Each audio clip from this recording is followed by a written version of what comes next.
Hello family, welcome to Kalyan Explains. நான் உங்கள் Kalyan. Rich get rich, poor get poor. பணக்கார இன்னும் பணக்கார ஆயிட்டு இருக்கா, ஏழை இன்னும் ஏழை ஆயிட்டு இருக்கா. இதுக்கான ஆன்சரை தேட போய் ஒரு ஃபார்முலாவை கண்டுபிடிச்சிருக்கேன். அந்த ஃபார்முலாவை ஷேர் பண்ணுறதுக்கு தான் இந்த வீடியோ. இந்த வீடியோவை நீங்கள் ஸ்கிப் பண்ணாமல் கடைசி வரைக்கும் பார்த்தீங்கன்னாக்கா நீங்களும் ஒரு மிடில் கிளாஸ் வாழ்க்கையிலேருந்து ஒரு ரிச்சஸ்டான லைஃப்பை நோக்கி போகலாம்.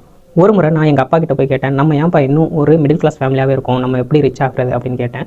அப்போது எங்கள் அப்பா ஒரு விஷயத்த சொன்னார். நம்மளை மாதிரியான ஆளுங்க பணத்துக்காக வேலை பார்க்குறோம், பணக்காரங்களுக்கு பணத்தை பெருக்கி கொடுக்கும், அதாவது மணி ஒர்க்ஸ் மணி அப்படிங்கிற ஒரு கோட்டை சொன்னார். அவுட் ஆஃப் த கண்டென்ட்டுக்கு போகிறீங்க. ஓகே.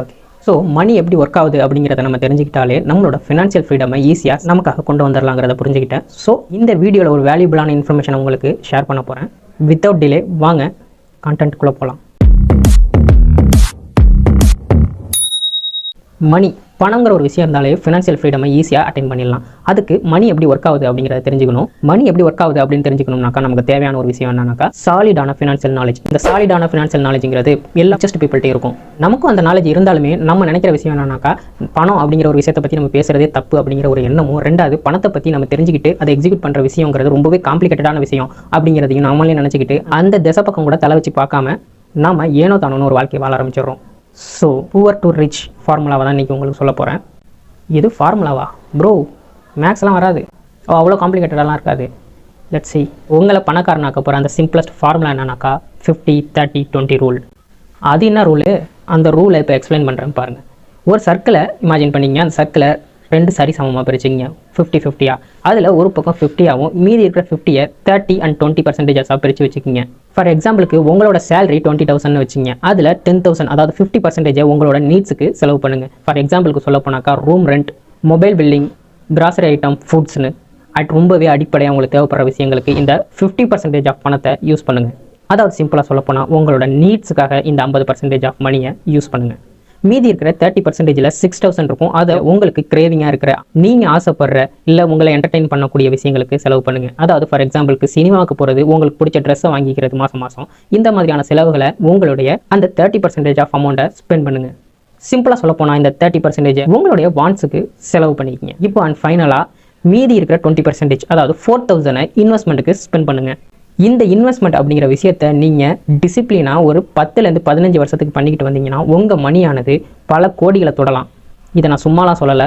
இன்வெஸ்ட்மெண்ட்டை பொறுத்த வரைக்கும் கன்சிஸ்டன்சிங்கிறது ரொம்பவே முக்கியம். அதுவும் இந்த கன்சிஸ்டன்சி உங்கள்கிட்ட இருந்ததுனாக்கா 8th wonder ஆஃப் த வேர்ல்டுன்னு ஐன்ஸ்டைன் சொன்ன அந்த காம்பவுண்ட் எஃபெக்ட் மூலமாக உங்களுக்கு பல கோடி ரூபாயை சர்ப்ரைசிங் கிஃப்டாக கொடுக்கும். ஓகே, இன்வெஸ்ட்மெண்ட் பண்ணணும்னு சொல்லிட்டு ஆனால் இதை நான் எங்கே கொண்டு போய் இன்வெஸ்ட் பண்ணணும் அப்படிங்கிற நாலேஜ் உங்களுக்கு எல்லாம் இருக்கலாம். அப்படியே இருந்தாலும் இன்வெஸ்ட்மெண்ட் குறித்து பல டவுட்டுகள் இருக்கலாம். ஏன்னா ரீசெண்டாக நம்மளோட சேனலில் உள்ள கம்யூனிட்டி டேப்பில் நான் ஒரு கொஸ்டின் கேட்டிருந்தேன். உங்ககிட்ட இப்போ ஒரு 1000 ரூபா இருக்குன்னா எதில் இன்வெஸ்ட் பண்ணுவீங்க அப்படின்னு 4 ஆப்ஷனும் கொடுத்துருந்தேன். Stocks, mutual fund, gold, real estate அப்படின்னு. இதில் மேக்ஸிமம் ஆஃப் பீப்புள் கோல்டை ப்ரிஃபர் பண்ணியிருந்தீங்க. கோல்டோட இன்வெஸ்ட்மெண்ட்டுங்கிறது ஒரு நல்லது தான், ஆனால் அதில் ஒரு ட்ராபேக் இருக்குது. இந்த வீடியோ கடைசி வரைக்கும் பாருங்கள், அதையும் சொல்கிறேன். வாரன் பஃபட்டோட ஒரு கோட் இருக்குது. அதாவது உங்ககிட்ட இருக்கிற எல்லா முட்டையுமே ஒரே பேஸ்கெட்டில் வைக்காதீங்க. இன்கேஸ் அந்த பேஸ்கெட் கீழே விழுந்துருச்சுன்னா எல்லா முட்டையுமே உடஞ்சி போயிடும், உங்களுக்கு அடுத்த ஆப்ஷனே இருக்காது அப்படின்னு சொல்லுவார். ஸோ இன்வெஸ்ட் பண்ணும்போது உங்களோட இன்வெஸ்ட்மெண்ட்டை பிரித்து தனித்தனியாக இன்வெஸ்ட் பண்ணுங்கள், அதாவது டைவர்சிஃபை பண்ணுங்கள்.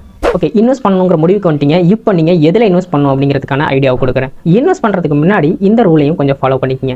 உங்களோட வயசை 100 அப்படிங்கிற இந்த எண்ணனால கழிச்சிருங்க. ஃபார் எக்ஸாம்பிளுக்கு உங்களுக்கு 25 வயசு ஆகுது அப்படின்னாக்கா 100 - 25 75. ஸோ உங்ககிட்ட உள்ள இன்வெஸ்ட்மெண்ட் பணத்தில் 75% எக்விட்டி இன்ஸ்ட்ருமெண்ட்டில் இன்வெஸ்ட் பண்ணுங்கள். அப்போ எக்விட்டி இன்வெஸ்ட்மெண்ட் பற்றி கொஞ்சம் தெளிவாக சொல்லுங்களேன். கண்டிப்பாக அடுத்தது தான் சொல்ல போகிறேன். ஈக்விட்டி இன்வெஸ்ட்மெண்ட்டில் ஃபஸ்ட் இன்வெஸ்ட்மெண்ட்டாக எதை எடுக்கிறோம்னாக்கா stocks and share. Stock and share பற்றி நம்ம சேனலில் நிறையவே பார்த்துருக்கோம். ஏன்னா டெடிகேட்டடாக பிகினர்ஸ்க்காகவே ஸ்டாக்ஸ்க்காக ஒரு வீடியோ போட்டிருந்தோம். ஷேர் மார்க்கெட் எப்படி ஒர்க் ஆகுது, நம்ம ஷேரில் எப்படி இன்வெஸ்ட் பண்ணணும் அப்படிங்கிற எல்லா விஷயமே அந்த வீடியோவில் இருக்கும். அந்த வீடியோட லிங்க் டிஸ்கிரிப்ஷன்லையும் ஃபஸ்ட் கமெண்ட்லையும் பின் பண்ணியிருக்கேன் பாருங்க. இடையில கூட ஷேர் மார்க்கெட்னா என்ன அப்படின்னு ஒரு வீடியோ போட்டிருந்தேன். ஷார்ட்ஸ் எல்லாம் நீங்கள் பார்த்துருப்பீங்கன்னு நினைக்கிறேன். அப்படி பார்க்கலன்னா இப்போ ப்ளே பண்ணுறேன் பாருங்க.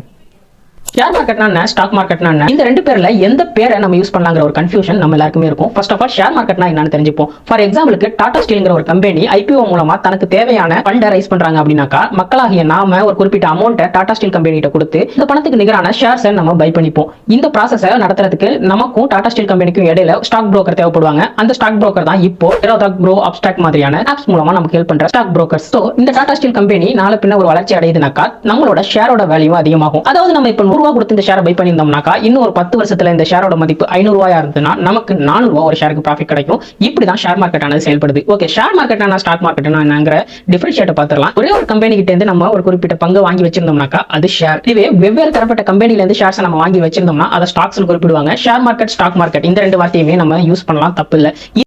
ஸோ இவ்வளோதான் ஷேர் மார்க்கெட்டுங்கிறது. ஸோ ஷேர் மார்க்கெட்டில் இன்வெஸ்ட் பண்ணுங்க. இதுவும் one of the equity investment தான்.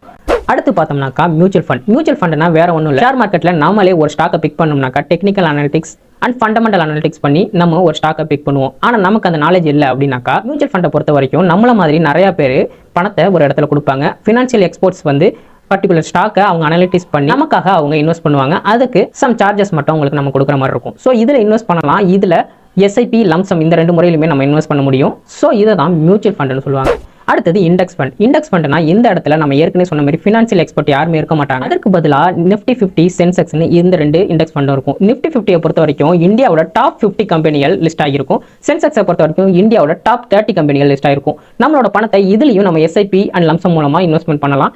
ஸோ இதுலேருந்து நமக்கு 10% 15% வரைக்கும் இன்ட்ரெஸ்ட் வேல்யூ ஆனது கிடைக்கும். ஸோ இதுதான் இண்டெக்ஸ் ஃபண்ட்னு சொல்லுவாங்க. அண்ட் லாஸ்ட் எல்லாரோட ஃபேவரட்டான இன்வெஸ்ட்மெண்ட்டான கோல்டு. கோல்டுங்கிறத நம்ம நகையா வாங்கி வச்சோம்னாக்கா நமக்கு லாஸ் தான் அப்படிங்கிறத தெரிஞ்சுங்க.